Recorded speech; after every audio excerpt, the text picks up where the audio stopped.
یہ تو بہت ضروری ہے. یو سی آپ کسی کے بارے میں رائے نہیں دے سکتے جب تک آپ نے اس کے جوتوں میں ٹریول نہ کیا ہو.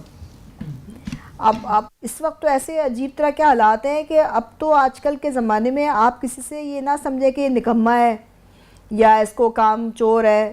ہر آدمی اتنے معاملات میں الجھا دیا گیا ہے اور اس کے اوپر اتنے پریشرز ہیں کہ اس کا دماغ جو ہے وہ چوکس رہ ہی نہیں سکتا.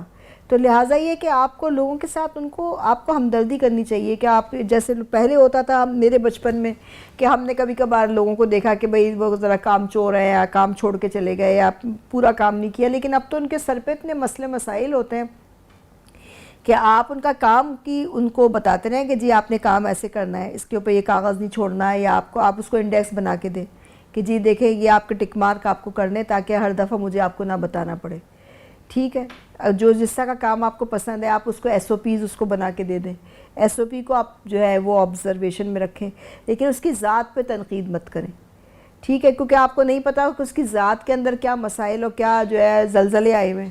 اور پھر اس کے بعد فیملیز کا بھی یہی حال ہے, اور فیملیز کے اپنے پریشرز ہیں فیملی لائف کے, پھر آفس کی لائف اور پروفیشنل لائف کے ہر ایک کے اپنے اپنے پریشرز ہیں.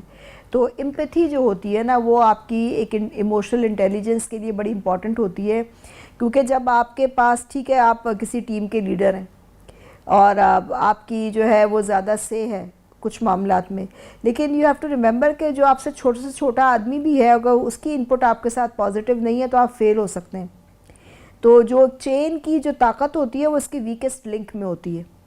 یعنی کوئی سامنے سے اتنی بڑی چیز نظر آ رہی ہے وہ ٹھیک ہے بڑی ہیبت ناک ہوگی, اس کا یہ مطلب نہیں کہ وہ چیز واقعی ہیبت ناک ہے. ہمیں یہ دیکھنا ہے کہ اس کا سب سے جو چھوٹا پارٹ ہے وہ کتنا طاقتور ہے. جیسے کہ انسان کی جو طاقت ہے چاہے کتنا ہی بڑا وہ اس کا جسہ ہو, اتنا بڑا جسم ہو, وہ اس کی گردن کی ہڈی میں ہے. اگر اس کی گردن کی ہڈی کمزور ہے تو وہ پھر وہ ظاہر ہے وہ لیٹا ہی رہے گا, وہ پھر تو پہاڑ کی طرح کھڑا بھی نہیں ہو سکتا وہ تو لہٰذا یہ جو اس کی جو ویکسٹ لنک ہے وہ ایک ٹیم کا جو ویکسٹ ممبر ہے اس کے اوپر آپ نے انویسٹ آپ کیسے کریں گے اگر آپ کو اس کے حالات ہی نہیں پتہ. آپ کے جو ٹیم کے جو لوگ ہیں وہ آپ کے ساتھ مرنے کے بعد تک اس وقت تک وفادار رہتے ہیں جب انہیں پتہ ہوتا ہے کہ اس آدمی کو میرے مفادات کا مجھ سے زیادہ شعور ہے اور یہ ڈیلیور کرے گا. اگر مجھے کچھ ہو گیا تو بھی ڈیلیور کرے گا. اب جاپان کی لوگ کہتے ہیں تو دیکھیں نا, جاپان کی کمپنیز میں بندہ ریٹائر نہیں ہوتا, وہ ان کے فیملی لیول تک ان کے اندر گئے ہوئے ہوتے ہیں کمپنیز کے, ان کو پتہ ہوتا ہے